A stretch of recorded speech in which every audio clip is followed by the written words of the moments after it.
Hello, fifth grade, and welcome to History Time. At the beginning of each week going forward, we are going to just have a little short video where I just cover what we're going to talk about that week in history. And that's just to help us get an idea of the main themes that we're going to be learning about, some important maps that can help us, as well as some important people that will be talked about, just so you know what to be looking out for as you're reading and doing your notes and comprehension checks, and things that can help you when you're practicing with Quizlet and Kahoot, so that you're all set to go for our quizzes and then eventually our tests when those come up. So this week we are starting chapter 14, which is about Western Europe. You'll notice over here we have the United Kingdom, which is where we have the countries we learned about in chapter 13 of England, Wales, Northern Ireland, Scotland, and then Ireland over here. And so we're kind of zooming out and looking at more of a bigger area. Europe continues over this direction some more, but we're going to be learning about this part right here that is all outlined minus the United Kingdom, which we've already talked about, as well as Iceland over here. Chapter 14 is a long chapter. We're going to get about halfway through it this week, and then we'll finish it up most likely next week. And so we're just going to take a look at what this is going to look at overall. This map that you see here is on page 224 in your books, and it will help you a lot if you reference it back as you're reading. This map, you'll have to identify countries for one of your quizzes and also on your test, so make sure you become familiar with where each of these individual countries are as you read through the chapter this week. This week we're going to start with Western Europe, talking about the Mediterranean area, which is all of this around the Mediterranean Sea, which is right here.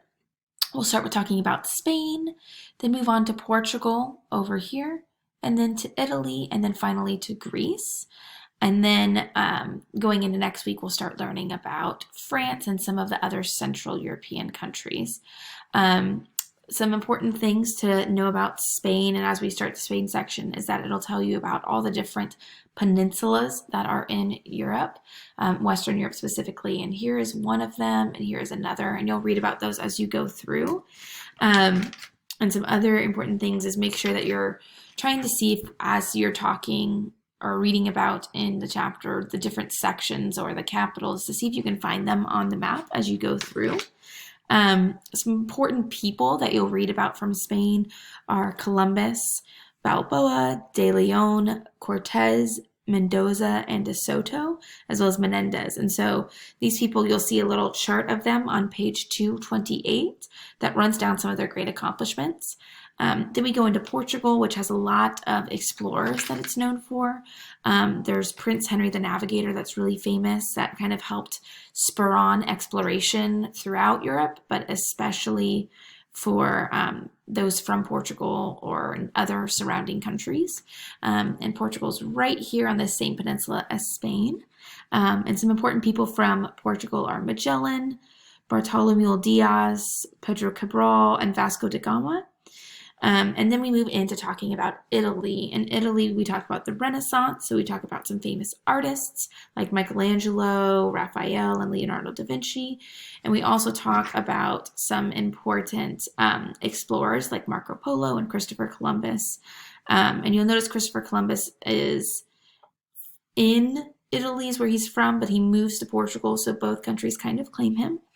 And then as you continue to go through the chapter, you'll learn about some different areas about Italy, some important landmarks about Italy, as well as some important land features. And then it goes into Greece, and it'll tell you a little bit about the large Greek islands, as well as some important things about the industry and what helps that country run. And then as well, you'll see about Athens a little bit, which we've talked a lot about Greece, so some of this should be familiar. And then lastly, it's just going to talk about, at the end of this little section that we'll read through this week, we're going to see a little section about the mountains and mountain chains that are really important to Central Europe. Most of these should be familiar. We talked about the Alps and Mount Blanc and Matterhorn before. There's a couple other new mountain chains that we talk about that I want you to be aware of. The Pyrenees, the Apennines, and the Caucasus Mountains. And then there's also 2 volcanoes that I want you to be aware of. And make sure that you're understanding. And as we meet each day with you, if you have questions or you didn't understand something, feel free to ask. But this is what chapter 14 for this week will look like for us. Again, this page is in your, or this map is in your book. Please be reviewing it. It will be on your quiz that you'll take next Monday.